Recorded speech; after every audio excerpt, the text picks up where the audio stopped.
नमस्ते सेवा। अनि मैले चाहिँ फेरि पनि यो बुद्ध दोस्रो पटक यो फुल खेल्दै गरेको बिरुवा बोटको मैले भिडियो बनाउँदैछु साथीहरू। अब हेर्नुस् त यसपालि त धेरै पहिलाको भन्दा पनि धेरै फल्ने रहेछ, किनभने फुल धेरै फुलेको छ। हेर्नुस् त यो तरिकाले फुलेको छ। यो चाहिँ फेरि एकदम सानो फल्छ मेरो हैन।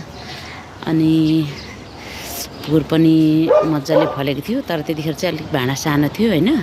अनि मैले यसपालि चाहिँ अलिक ठुलो भाँडामा चेन्ज गरेर रोपेको। कति फुलो कि यसपालि त बोट पनि यत्रो धेरै छ। हेर्नुस् त फुल कति फुलिरहेछ।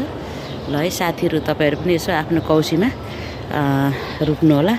र यो चाहिँ रोपेको 3 वर्षबाट फल्छ हैन। मेरो चाहिँ यसपालि निकै धेरै नै फल्ला जस्तो छ।